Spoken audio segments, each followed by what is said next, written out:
नमस्कार। नमस्कार। नेपाल टेलिभिजन समाचारमा यहाँलाई स्वागत छ। म सुरेन्द्र पौडेल र म श्वेता सिन्हा। सुरुमा प्रमुख समाचार।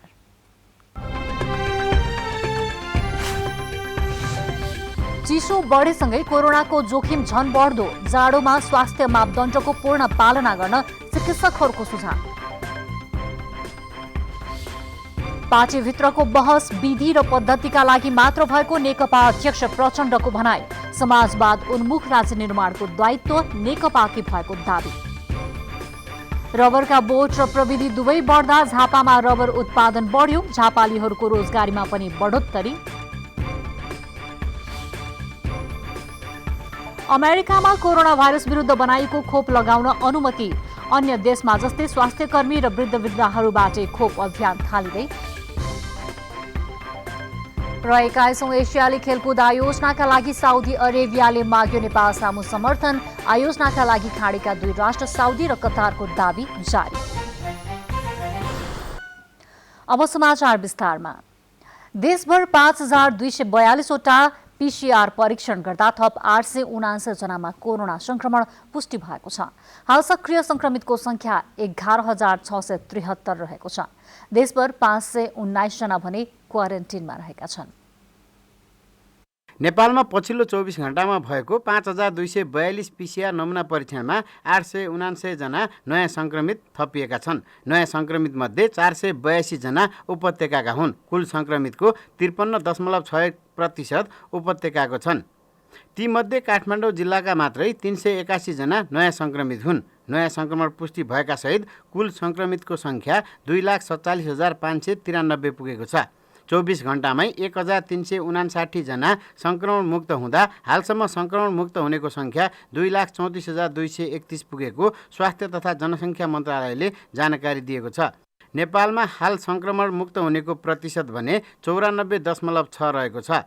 हाल 11,673 जना संक्रमण पुष्टि भएका सक्रिय संक्रमित आइसोलेसनमा रहेका छन्, जसमध्ये 4,741 जना संस्थागत आइसोलेसनमा र 6,932 जना होम आइसोलेसनमा रहेका छन्। 519 जना क्वारेन्टिनमा रहेका छन्। हाल 262 जनाको आइसियुमा र 41 जनाको भेन्टिलेटरमा उपचार भइरहेको छ। हाल 3 जिल्लामा 500 बढी सक्रिय संक्रमित रहेका छन् भने एक जिल्ला मनाङ संक्रमण मुक्त रहेको छ। केशवराज विष्ट, नेपाल टेलिभिजन। यसैबीच पछिल्लो समय चिसो बढेसँगै स्वास्थ्य सावधानी नअपनाउँदा पाल्पामा संक्रमितहरूको संख्या बढ्न थालेको छ। संक्रमित बढेसँगै मृतकको संख्या पनि बढिरहेको छ। यसैबीच उपचारका लागि अस्पताल लैजाँदै गर्दा एकजना कोरोना संक्रमित पुरुषको बाटोमा नै मृत्यु भएको छ। जिल्लाको तिनाउ गाउँपालिका वडा नम्बर 6 का 44 वर्षीय पुरुषको उपचारका लागि लुम्बिनी मेडिकल कलेज लग्ने क्रममा बाटोमा नै मृत्यु भएको स्वास्थ्य कार्यालय पाल्पाले जनाएको छ। यो सँगै पाल्पामा कोरोना संक्रमित भएर मृत्यु हुनेको संख्या 27 पुगेको छ। बिहिबार मात्रै पनि पूर्व खोला गाउँपालिकाका एक संक्रमितको होम आइसोलेसनमै मृत्यु भएको थियो। चिसो बढ्दै जाँदा कोरोना भाइरसको संक्रमण अझ बढ्ने हो कि भन्ने आशंका रहेको पाइन्छ। चिसो मौसमका विभिन्न किसिमका भाइरस सक्रिय हुने हुँदा मानिसहरू बिरामी हुने क्रम बढ्ने गरेको छ। यो अवस्थामा कोरोना सहितका भाइरसको संक्रमणबाट कसरी बस्ने त? हेरौँ कोरोना केयर।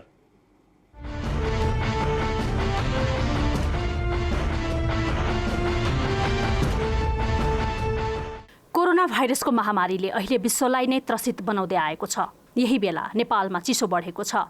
यसअघि पनि चिसो मौसममा विभिन्न किसिमका भाइरसको संक्रमणले मानिसहरू बिरामी हुने गरेका थिए।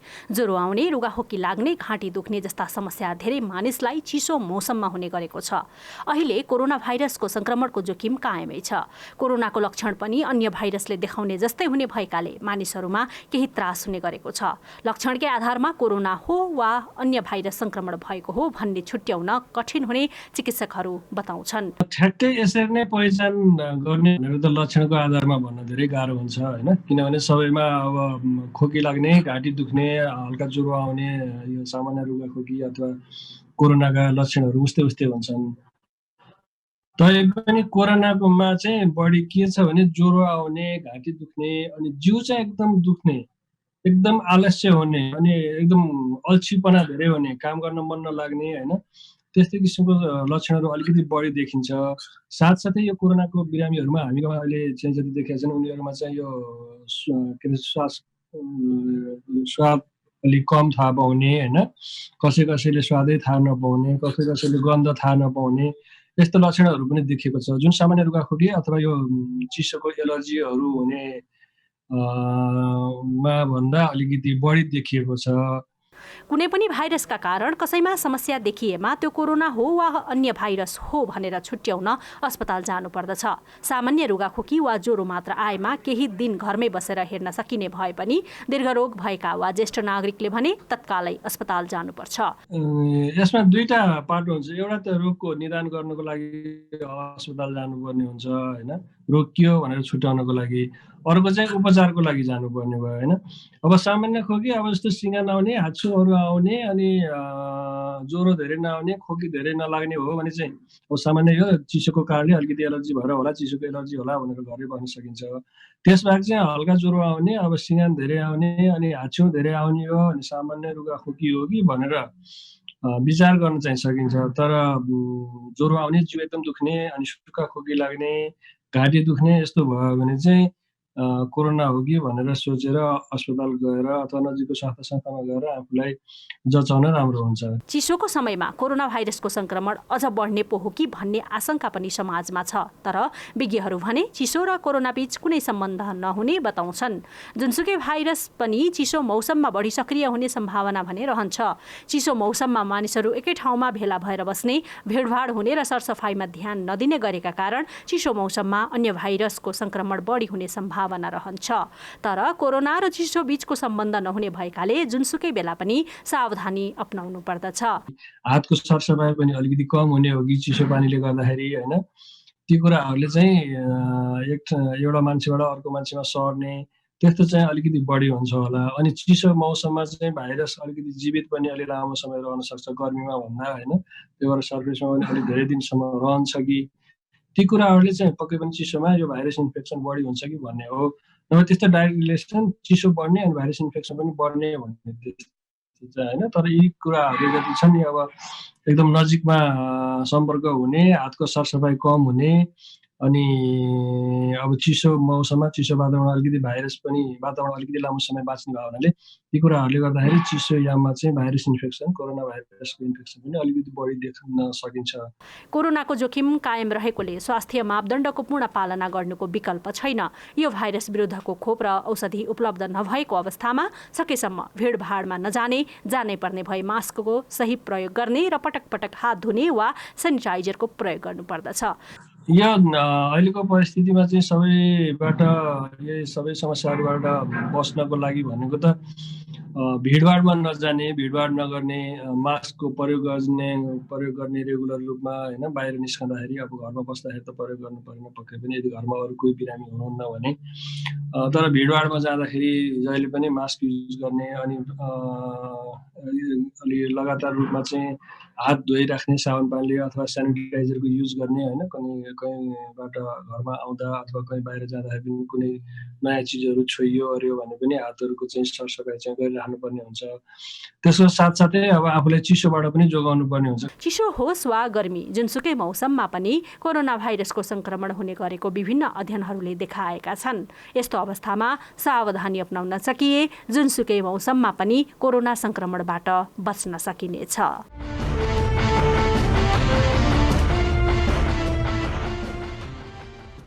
कोशी अस्पतालको इमर्जेन्सी र आइसियु भवनको निर्माण कार्य सुरु हुन सकेको छैन। कानुनी व्यवस्था अनुसार साइट क्लियर नभएसम्म निर्माण प्रक्रिया सुरु गर्न नपाइने भएकोले अहिलेसम्म ठेक्का लाग्न नसकेको कोशी अस्पतालले जनाएको छ। साइट क्लियर नभएका कारण नै अस्पताल जस्तो संवेदनशील संरचना बन्न नसकेको हो। सङ्घीय सरकारको करिब 44 करोड रुपैयाँ लागतमा 6.5 तल्ले इमर्जेन्सी र आइसियु भवन निर्माण गर्ने भनिएको थियो। यसै आर्थिक वर्षभित्र निर्माण प्रक्रिया सुरु नगरिए बजेट फ्रिज हुने भएकोले साइट क्लियर गर्ने कार्य भइरहेको कोशी अस्पतालका मेडिकल सुपरिन्टेन्डेन्ट डाक्टर चुमनलाल दासले जानकारी दिनुभयो। कोशी अस्पतालले आफ्नो पुरानो भवन भत्काइसकेको छ भने नेपाल क्षयरोग निवारण संस्थाको भवन भत्काउने प्रक्रिया सुरु गरेको छ। तर नेपाल क्षयरोग निवारण संस्थाले उच्च अदालत विराटनगरमा भवन भत्काउने प्रक्रिया रोक्न रिट निवेदन दिएकोले अदालतको आदेश कुरिरहेको डाक्टर दासले जानकारी दिनुभयो। नेपाल कम्युनिस्ट पार्टी नेकपाका अध्यक्ष पुष्पकमल दाहाल प्रचण्डले पार्टीभित्रको बहस विधि र पद्धतिका लागि मात्र भएको बताउनु भएको छ। पार्टी कार्यालय धुम्बाराहीमा आयोजित कार्यक्रममा अध्यक्ष प्रचण्डले संविधानले समाजवाद उन्मुख राज्यको परिकल्पना गरेको भन्दै त्यस्तो राज्य निर्माणको दायित्व पनि नेकपाको नै भएको धारणा राख्नुभयो। उहाँले गणतन्त्रलाई सुदृढ गर्दै यहाँ प्रणाली मार्फत मुलुकको आर्थिक विकासको यात्रा तय हुने बताउनुभयो।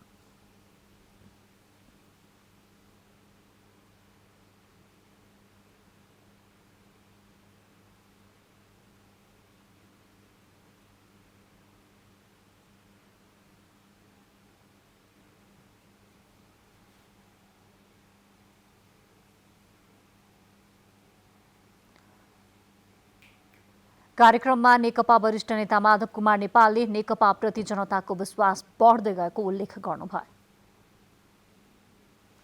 त्यसवखत कांग्रेसका पूर्व सांसद कौशर शाह नेकपा पार्टीमा प्रवेश गर्नुभएको थियो। नेता शाहले पार्टीभित्रका गुट उपगुटका कारण कांग्रेस पार्टी परित्याग गर्ने निर्णयमा पुगेको बताउनुभयो। शाह दोस्रो संविधान सभा निर्वाचन 2070मा कांग्रेसको तर्फबाट मुस्लिम कोटामा सांसद बन्नुभएको थियो। उहाँसँगै 109 जना नेपाल कम्युनिस्ट पार्टी नेकपामा प्रवेश गरेका छन्। सञ्चार तथा सूचना प्रविधि मन्त्री पार्वत गुरुङले पछिल्लो समय सरकारको स्थायित्वमाथि आक्रमणका प्रयासहरू हुँदा मुलुकमा प्रतिगमनकारी र प्रतिक्रियावादी शक्तिहरूलाई चलखेल गर्ने अवसर मिलेको बताउनु भएको छ। नेपाल आर्थिक पत्रकार संघले आयोजना गरेको कार्यक्रममा सरकारका प्रवक्ता समेत रहनुभएका मन्त्री गुरुङले केही शक्तिहरूले सरकारप्रति असन्तुष्टि र विरोध सृजना गर्दा प्रतिगमनकारी तत्त्वहरूलाई सहयोग पुगेको बताउनुभयो। पछिल्ला केही घटनाक्रमहरूले सत्तापक्षभित्रैबाट पनि समृद्ध नेपाल निर्माणको आकांक्षामा प्रत्यक्ष वा अप्रत्यक्ष रूपमा आक्रमण भइरहेको जनमानसमा आशंका सृजना गराएको मन्त्री गुरुङको भनाइ थियो। मुलुकको स्थायित्व र समृद्ध नेपाल निर्माणका लागि सबै राजनैतिक दल एकताबद्ध हुनुपर्ने मन्त्री गुरुङको भनाइ थियो। प्रत्यक्ष अप्रत्यक्ष रूपमा यो आक्रमण गर्नको निम्ति हामी सत्ता पक्षभित्रैबाट र बाहिरबाट कुनै पनि त्यस्तो असहयोग त भएको होइन। यसको निम्ति हामीले अहिले शङ्का गर्नुपर्ने परिस्थिति बनेको छ। शङ्का नगरौँ। सबै नेताहरू, सबै राजनीतिक पार्टीका व्यक्तित्वहरू यो मुलुकको समृद्धिको निम्ति, नेपाली जनताको सुखी सपनाको निम्ति सबैले एकताबद्ध भएर अगाडि बढ्नुहोस्। कसैले पनि तपाईँको कुदृष्टिकोण र कुबुद्धिले तापनि सद्बुद्धिबाट अगाडि बढ्नको निम्ति सबैलाई प्रेरणा दिनुहोस्। कार्यक्रममा मन्त्री गुरुङले पत्रकारिताका माध्यमबाट मुलुकको आर्थिक विकासमा सहयोग गर्न आग्रह गर्दै कोभिड-19 सँगै ओह्रालो लागेको मुलुकको आर्थिक अवस्था उकास्ने गरी भ्रामक भन्दा पनि सत्य तथ्य समाचार प्रकाशन प्रसारण गर्नुपर्ने बताउनुभयो। नाफिज सभाकै बेग्लै सत्रलाई सम्बोधन गर्दै अर्थमन्त्री विष्णु पौडेलले सरकार कोभिड-19 विरुद्धको खोपलाई जतिसक्दो चाँडो सहज उपलब्ध गराउने तयारीमा जुटेको बताउनु भएको छ। उहाँले सरकार सबैलाई सहज रूपमा कोभिड विरुद्धको खोप उपलब्ध गराउने र यो महामारीबाट छिटोभन्दा छिटो नागरिकको जीवन सहज बनाउनेतर्फ केन्द्रित रहेको पनि बताउनुभयो। पौडेलले मुलुकको आर्थिक क्षेत्रमा निजी क्षेत्रको योगदान अतुलनीय रहेको बताउँदै कोभिड विरुद्धको लडाईँमा सरकारलाई सहयोग गर्न निजी क्षेत्र, सञ्चार क्षेत्र र आम नागरिकसँग पनि आग्रह गर्नुभयो। कोरोनाकै बीचमा पनि सरकार उत्पादन र लगानीका क्षेत्रमा काम गर्न सकिने अनुकूल आधार निर्माण गर्नेतर्फ केन्द्रित भइरहेको उल्लेख गर्दै मन्त्री पौडेलले कोरोनाका कारण आर्थिक क्षेत्रले भोग्नु परेको समस्या समाधानतर्फ केन्द्रित भएको दावी गर्नुभएको थियो। देशकै सबैभन्दा धेरै रबर खेती हुने झापा जिल्लामा यस वर्ष रबर उत्पादन बढेको छ। जिल्लामा लगाइएका बिरुवा वयस्क हुँदै जानु र प्रविधिको उचित प्रयोग हुन थालेपछि रबरको उत्पादन मात्रै बढेको छैन, स्थानीयले राम्रो रोजगारी पनि पाइरहेका छन्। झापा जिल्लामा यस वर्ष रबर उत्पादनमा वृद्धि भएको छ। उचित प्रविधि र खेती विस्तार समेत हुन थालेपछि रबरको चोप उत्पादन समेत बढ्न थालेको हो। उत्पादन बढेसँगै किसान र रबरमा काम गर्ने कर्मचारीलाई फाइदा हुँदै गएको उनीहरूले बताएका छन्। किस्ताहरूमा राख्न ओर्न यसो गर्न चाहिँ खोज्नु पर्दैन, ऋण नभए खोज्नै पर्छ नि त कहिले त नगर्दा त। अहिले त चोक पनि बढेर के अरे बोनस आउँछ, कहिले 15,000 आउँछ, कहिले 10,000 आउँछ। विभिन्न कृषि सङ्घ संस्था र वनमा लगाइएका रबर खेतीमा जिल्लामा धेरैले रोजगार समेत पाएका छन्। 3 वर्षदेखि रबर जोन कार्यक्रम सञ्चालनमा आएपछि राज्यले प्रविधि, सिँचाइ, धुवाँघोर लगायतमा 50% अनुदान उपलब्ध गराएको छ। किसानले रबर खेती विस्तार र प्रविधिको प्रयोग गरेकाले उत्पादनमा वृद्धि हुँदै गएको प्रधानमन्त्री कृषि आधुनिकीकरण कार्यान्वयन इकाइ झापाका प्रमुख रविन्द्र सुवेदीले बताउनुभयो। यो किन बढेको भन्दाखेरि वास्तवमा चाहिँ त्यो टेपिङ राम्रोसँग भयो भने 20 देखि 25% चाहिँ रबर चाहिँ बढी, रबरको चोप भनौँ न त्यो लेटेक्स चाहिँ बढी आउँछ। झापामा केही सामुदायिक, कम्युनिटी वन, कृषि सहकारी संस्था र निजी क्षेत्रबाट रबरको खेती हुँदै आएको छ। सरकारले नीति बनाएर नै खेती विस्तार गर्ने हो भने विश्व बजारमा अधिक प्रयोग हुने रबरले रोजगारसँगै राष्ट्रको समृद्धि हासिलमा टेवा पुग्ने रबर जोन सञ्चालन समितिका संयोजक बालकृष्ण सापकोटाले बताउनुभयो। सरकारले नीतिगत रूपमा यसलाई चाहिँ अलिकति लार्ज स्केलमा गर्ने, किसानले गरेको कुरालाई ताक्ने मात्रै होइन, राज्यले आफ्नो अपनत्व ग्रहण गरेर यो चाहिँ ठुलो स्केलमा चाहिँ अहिले रबर खेती लाउनु एकदम जरुरी छ हामी आत्मनिर्भर बन्नको लागि। नेपालमै सबैभन्दा धेरै झापा जिल्लामा झन्डै 500 हेक्टर क्षेत्रफलमा रबर खेती हुँदै आएको छ। रबरबाट विश्वमा 50,000 भन्दा धेरै प्रकारका सामग्रीहरू उत्पादन हुँदै आएकाले यसको खेती विस्तार गर्न सके समृद्ध राष्ट्र निर्माणमा थप टेवा पुग्ने रबर सम्बन्धी जानकारहरूको भनाइ छ। डिकेश लामा, नेपाल टेलिभिजन, प्रदेश नम्बर 1, झापा। कृषि उत्पादकत्व वृद्धि गर्न एवं युवा जनशक्तिलाई कृषि मेसिनरीप्रति आकर्षित गर्ने उद्देश्यसहित सर्लाहीमा कृषि यन्त्र परीक्षण तथा अनुसन्धान केन्द्र नवलपुरले कृषि यन्त्र सम्बन्धी विभिन्न तालिम दिन सुरु गरेको छ। आधुनिक कृषि यन्त्रको प्रयोग गरी परम्परागत कृषि प्रणाली, अभ्यास, सोच र व्यवहारमा परिवर्तन गरी यान्त्रिकीकरणमा आधारित व्यावसायिक कृषिको विकास गर्नका लागि तालिम दिन थालिएको केन्द्रले जनाएको छ। युवा कृषकलाई आधुनिक यन्त्र उपकरणको प्रयोग गरी विभिन्न बाली लगाउने र भित्र्याउने तरिका सिकाउन तालिम उपयोगी भएको केन्द्रका प्रमुख रामनाथ झाले बताउनुभयो। कृषि यन्त्रको प्रयोग गर्दा मकै, गहुँ, धान लगायतका बाली लगाउन जनशक्ति कम लाग्ने र कम लागतमा उत्पादन पनि बढी हुने कृषि प्राविधिकहरूको भनाइ छ। बाजुराको सदरमुकाम मार्तडी नजिकै रहेको बडीमालिका नगरपालिका 9 को एक बस्तीले वर्षौंदेखि खानेपानीको समस्या झेल्दै आएको छ। गढखेतमा रहेका 50 परिवार हाल स्थानीय बाउली खोलाको दूषित पानी खान बाध्य छन्। पुर्खौंदेखि उपलब्ध गाउँभन्दा अलि टाढा रहेको खानेपानीको मुहान समेत सुकेपछि झन समस्या भएको छ। एकमात्र कुवा रहेको र सो कुवामा आउने पानी सुकेपछि खोलाको पानी खान बाध्य भएको स्थानीयले बताएका छन्। पशु चौपाया र मानिसले एउटै खोलाको पानी खानुपर्ने बाध्यता छ। सोही कारणले हरेक वर्ष झाडा पखाला लगायतका पानीजन्य रोग लाग्ने र औषधि उपचारमा पनि समस्या भएको पाइएको छ। बस्तीमा हाल पानी नहुँदा स्वास्थ्य तथा सरसफाइका कार्यक्रम समेत प्रभावित भएका छन्। सुखायाम सुरु हुँदा बाजुराका हरेक बस्तीमा खानेपानीको समस्या हुने कुरा नयाँ नभएको तर सदरमुकामको छेउमा पुस्तौंदेखि कसैको ध्यान नगएको देखिन्छ। बडीमालिका नगरपालिकाले एक घर एक धाराको अवधारणा ल्याएको भए पनि यो बस्ती भने खानेपानीको पहुँचभन्दा बाहिर नै छ। किरात राई सांस्कृतिक कलाकार संघले विश्वव्यापी अनलाइन यलम्बर संगीत प्रतियोगिता 6औं श्रृङ्खला 2077 को आयोजना गरेको छ। सांस्कृतिक जागरण र सांस्कृतिक संरक्षणका निम्ति र आफ्नो भाषा धर्मको रक्षाका लागि प्रतियोगिता आयोजना गरिएको किरात राई सांस्कृतिक कलाकार संघका अध्यक्ष रामकर राईले बताउनुभयो। गत असोज 17 गतेदेखि सुरु भएको र विभिन्न 10 देशमा बसेका 231 जना किराती कलाकारहरूले भाग लिएको प्रतियोगिताको अन्तिम दिन आज 10 जना उत्कृष्ट कलाकारहरूले प्रतिस्पर्धा गरेका थिए। प्रतियोगितामा खोटाङ्की प्रवृत्ति राई प्रथम, सुनसरीका लकेश राई द्वितीय र खोटाङ्की सरिता राई तृतीय हुनुभएको छ।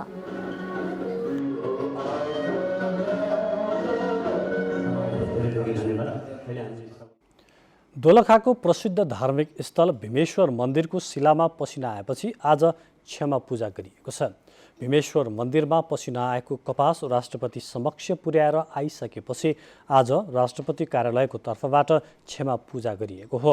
गृह मन्त्रालयको तर्फबाट 2वटा र स्थानीयको तर्फबाट 2वटा गरी 4वटा बोकाको बलि पूजा गरी सरकारको तर्फबाट दोलखाका प्रमुख जिल्ला अधिकारी रमेश प्रसाद शिवाकोटीले पूजा गर्नुभएको हो। पूजा गरेको प्रसाद राष्ट्रपति कार्यालयमा पठाइएको वडा अध्यक्ष विराज श्रेष्ठले बताउनुभयो। आजै भीमेश्वर मन्दिरमा रुद्री पाठ समेत गरिएको छ। दोलखाको भीमेश्वरको शिलामा मङ्सिर 9 गते पसिना आएपछि 10 गते राष्ट्रपति कार्यालयमा महाप्रसाद पुर्याइएको थियो। भीमेश्वर मन्दिरको शिलामा पसिना आएमा राष्ट्रपति कार्यालयबाट कालो बोकाको बलिसहित क्षमा पूजा गर्ने प्रचलन रहेको छ। 100 वर्ष पुरानो पूर्वकै पहिलो र ऐतिहासिक गुम्बा ओझेलमा परेको छ। संरक्षण तथा प्रवर्धनमा स्थानीयको प्रयास भए पनि सरकारका तर्फबाट सहयोग नहुँदा ओझेलमा परेको हो। पाँचथर जिल्लाको हिलिहाङ र फालेलुङ गाउँपालिकाको सिमानामा पर्ने आगेजुङ गुम्बा बौद्ध धर्मावलम्बीको पूर्वको प्रमुख गन्तव्य स्थल हो। 100 वर्ष पुरानो पूर्वकै पहिलो र ऐतिहासिक गुम्बा ओझेलमा परेको छ। संरक्षण तथा प्रवर्धनमा स्थानीयको प्रयास भएर पनि सरकारबाट सहयोग नहुँदा ओझेलमा परेको हो। पाँचथर जिल्लाको हिलियाङ र फालेलुङ गाउँपालिकाको सिमानामा पर्ने आगेजुङ गुम्बा बौद्धिक धर्मावलम्बीहरूको पूर्वकै प्रमुख गन्तव्य स्थल हो। तर भौतिक र पूर्वाधार अभावमा चहलपहल नहुँदा महत्वपूर्ण गुम्बाको महिमा हुन नसकेको संरक्षण गर्दै आउनु भएको धर्मावलम्बीहरूको भनाइ छ। पैसा छुटेर अझै मर्मत गर्नु बाँकी छ, यो अङ्गनहरू बनाउनु बाँकी छ। अब हामीलाई अहिले बस्ने किचन छैन, किचनहरू बनाइदियो भने आउने जाने पर्पाउन बस्ने ठाउँ छैन, त्यस्तोहरू बनाइदिए राम्रो हुन्थ्यो। तर अहिलेसम्म त्यति गरेको छैन। बाटो चाहिँ ल्याइदिएको छ, अब बाटो भएपछि त हुन्छ पनि होला। वर्षमा एकपटक महत्वपूर्ण भेला तथा धार्मिक गतिविधि हुने गरेको छ। उच्च पहाडको टाकुरामा अवस्थित आगेजुङ गुम्बाको प्रवर्धन गर्न तीनै तहको सरकार लाग्नुपर्ने हुन्छ। पछिल्लो समय त्यस स्थान पुग्ने कच्ची सडक बनेपछि आगन्तुकको चहलपहल बढ्न थालेको भनाइ छ। यहाँ आएर घुम्यो, हेऱ्यो, धेरै खुसी लाग्यो, धेरै राम्रो रहेछ। यसलाई राज्यले अलिकति यसलाई पनि संरक्षण सम्वर्धन प्रवर्धनको लागि अलिकति ध्यान पुर्याइदिएको भए ठुलो एउटा टेवा पुग्नेछ। जोरपोखरी बहुधार्मिक तथा पर्यटकीय क्षेत्र हो। यस स्थानमा किराँत तथा हिन्दू धर्मावलम्बीहरूको महत्वपूर्ण देवस्थल छन् भने प्राकृतिक रूपमा पोखरी र विभिन्न प्रकारको वनस्पति तथा वन्यजन्तुहरू समेत पाइन्छ। गुम्बा क्षेत्रको थप पूर्वाधार विकास गर्न सके धार्मिक तथा पर्यटकहरूको आगमन बढेर जोरपोखरी बजारवासीको आर्थिक सुधार हुने बताएका छन्। विजय बुदलावती, नेपाल टेलिभिजन, प्रदेश नम्बर 1, पाँचथर। बुलेटिनको बीचमा प्रमुख समाचार पुनः एकपटक। चिसो बढेसँगै कोरोनाको जोखिम झन बढ्दो, जाडोमा स्वास्थ्य मापदण्डको पूर्ण पालना गर्न चिकित्सकहरूको सुझाव।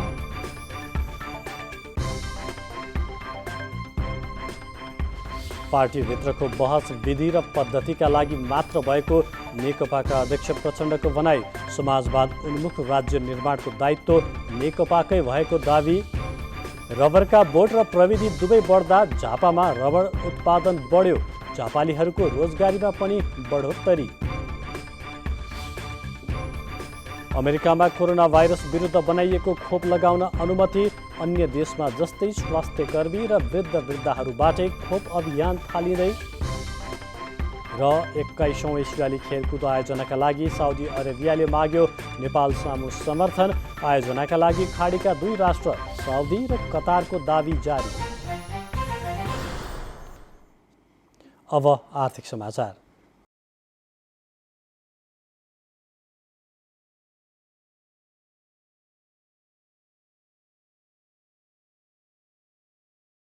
मन्त्री विष्णु प्रसाद पौडेलले सरकार कोभिड-19 विरुद्धको खोपलाई जतिसक्दो चाँडो सहज उपलब्ध गराउने तयारीमा जुटेको बताउनु भएको छ। आर्थिक पत्रकारहरूको संस्था नाफिजको कार्यक्रमलाई सम्बोधन गर्नुहुँदै उहाँले सरकार सबैलाई सहज रूपमा कोभिड विरुद्धको खोप उपलब्ध गराउने र यो महामारीबाट छिटोभन्दा छिटो नागरिकको जीवन सहज बनाउने तर्फ केन्द्रित रहेको बताउनुभयो। अर्थमन्त्री पौडेलले मुलुकको आर्थिक क्षेत्रमा निजी क्षेत्रको योगदान अतुलनीय रहेको बताउनुहुँदै कोभिड विरुद्धको लडाईँमा सरकारलाई सहयोग गर्न निजी क्षेत्र, सञ्चार क्षेत्र र आम नागरिकलाई आह्वान गर्नुभयो। कोरोनाकै बीचमा पनि सरकारले उत्पादन र लगानीका क्षेत्र मा काम गर्न सकिने अनुकूल आधार निर्माण गर्नेतर्फ केन्द्रित भइरहेको उल्लेख गर्नुहुँदै मन्त्री पौडेलले कोरोनाका कारण आर्थिक क्षेत्रले भोग्नु परेको समस्या समाधान गर्नेतर्फ केन्द्रित भएको दावी गर्नुभएको छ। निजी क्षेत्रलाई, सहकारी क्षेत्रलाई र उत्पादनका हर क्षेत्रलाई यो परिस्थितिको सामना गर्न सक्ने हिसाबले सरकारले विभिन्न प्रकारका राहत प्याकेजहरू घोषणा गरेको कुरा यहाँहरू सबैलाई जानकारी छँदैछ। यहाँले त्यसलाई चाहिँ समाचारका विषयहरू पनि बनाइरहनु भएको छ। हामी त्यसतर्फ चाहिँ गइरहेका छौँ। म निजी क्षेत्रको साथीलाई भन्न चाहन्छु, सम्बोधन गर्न चाहन्छु, सरकारका जे निर्णयहरू भएका छन्, जे यस्ता प्रयासहरू भएका छन्, यसबाट निजी क्षेत्रले लाभ लियोस्। सुन्तलाको बोट सुक्ने रोगले विभिन्न जिल्लामा उत्पादन घटेको छ, तर कृषि निकायहरूले सुन्तलाको रोग निदान र उपचार गर्ने विषय प्राथमिकतामा राख्न सकेका छैनन्। धादिङमा पनि बोट सुक्ने रोगले असर गरेको गुनासो किसानले गरेका छन्। यस वर्ष जिल्लामा सुन्तलाको उत्पादनमा निकै कमी आएको छ। तुलनात्मक रूपमा यस वर्ष सुन्तलाको उत्पादन 50%ले घट्ने अनुमान किसानहरूको छ। सुन्तलाको पकेट क्षेत्र मानिएको बेनीघाट जोराङ गाउँपालिका स्थित स्यादुल, जोगीमारा, धुसा, महादेवीस्थान लगायतका ठाउँहरूमा सुन्तलाको बगैँचा नै रोगका कारण मर्न थालेपछि उत्पादन कम हुने भएको हो। ती स्थानहरूमा गरिएको सुन्तला खेतीमा बोट सुक्ने रोगको प्रकोपले महामारीकै रूप लिएको छ। सुन्तलामा पहिले सामान्य बोट सुक्ने रोग देखा परेपछि किसानहरूले रोगको उपचार गरेको भए पनि उपचार नै नलागेका कारण यस्तो अवस्था आएको हो। सुन्तलाको बोट पहिलिँदै जाने, बिस्तारै हाँगा सुक्ने र पछि जरा नै कुहिने रोगका कारण धेरै जसो किसानहरूले लगाएको सुन्तला सखाप नै भएको छ। ती स्थानहरूमा किसानले लगाएका सुन्तलाको बोटहरू सुकेर मरेका छन्। फलेका बोटहरू पनि सुन्तला नै सानो र अमिलो फलेको किसानहरू बताउनुहुन्छ। कता कतै गाउँमा फलेको र राम्रो भएका सुन्तला पनि मङ्सिरको पहिलो हप्ताबाट नै पाकेर पहेँलै भएपछि झनै मूल्यमा गिरावट आउन सक्ने चिन्तामा किसानहरू परेका छन्। गत वर्ष 10 देखि 15 लाखको सुन्तला बिक्री गरेको किसानहरूले यस वर्ष 5-6 लाख पनि आम्दानी लिन नसक्ने बताउनु भएको छ। सुन्तला खेतीमा रोगको प्रकोपका कारण उत्पादन बिग्रदो भएपछि त्यसको उपचारका लागि कृषि ज्ञान केन्द्र धादिङसँग आग्रह समेत किसानहरूले गर्नुभएको छ। सुन्तलामा रोगको प्रकोप विकराल भएका कारण विकल्पमा अन्य खेती गर्नका लागि सहयोगको माग समेत किसानहरूले सरकारवाला निकायसँग गरेका छन्। शिव सिलवाल, नेपाल टेलिभिजन, धादिङ।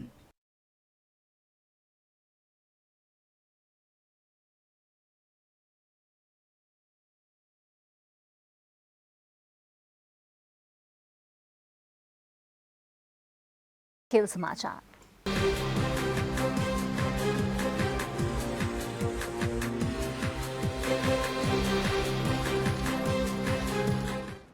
नमस्कार, खेलकुद समाचारमा स्वागत छ। म प्रिया लक्ष्मी कार्की।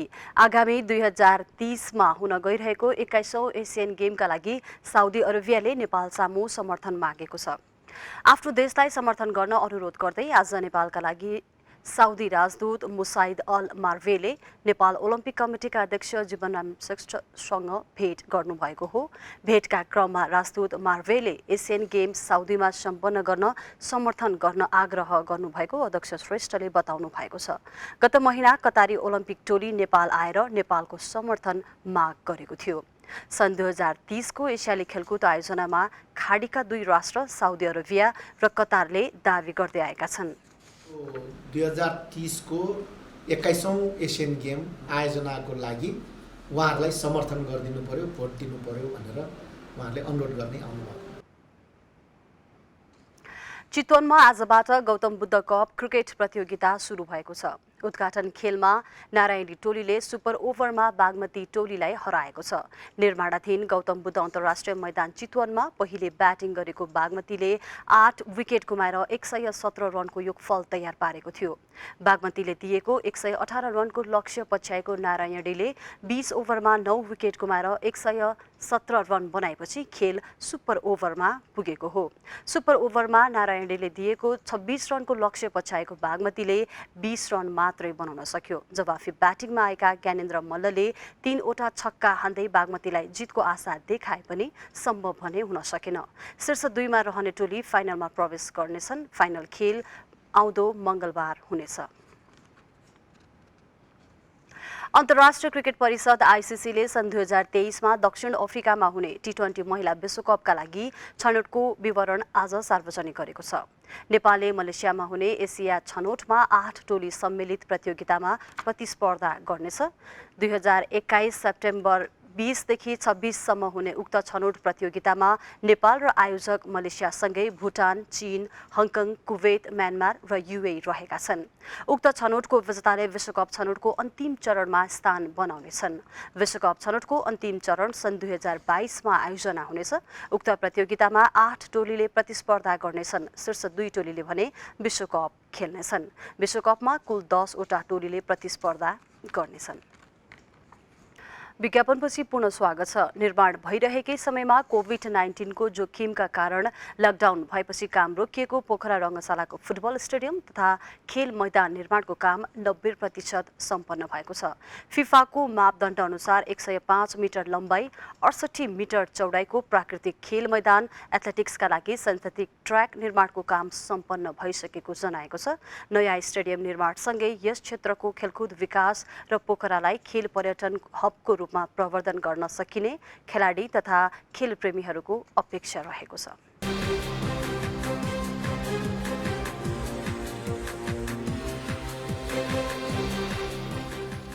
बुलेटिनको अन्त्यमा प्रमुख समाचार पुनः एकपटक। चिसो बढेसँगै कोरोनाको जोखिम झन बढ्दो। जाडोमा स्वास्थ्य मापदण्डको पूर्ण पालना गर्न चिकित्सकहरूको सुझाव। पार्टीभित्रको बहस विधि र पद्धतिका लागि मात्र भएको नेकपा अध्यक्ष प्रचण्डको भनाई। समाजवाद उन्मुख राज्य निर्माणको दायित्व नेकपाकै भएको दावी। रबरका बोट र प्रविधि दुवै बढ्दा झापामा रबर उत्पादन बढ्यो। झापालीहरूको रोजगारीमा पनि बढोत्तरी। अमेरिकामा कोरोना भाइरस विरुद्धको बनाइएको खोप लगाउन अनुमति। अन्य देशमा जस्तै स्वास्थ्य कर्मी र वृद्ध-वृद्धाहरूबाट खोप अभियान थालिँदै। र 21औं एसियाली खेलकुद आयोजनाका लागि साउदी अरेबियाले माग्यो नेपाल सामु समर्थन। आयोजनाका लागि खाडीका 2 राष्ट्र साउदी र कतारको दावी जारी। अवस्थ नेपाल टेलिभिजनको यो समाचार बुलेटिन अहिलेलाई सकिएको छ। हामी सबैलाई बिदा दिनुहोस्। नमस्कार।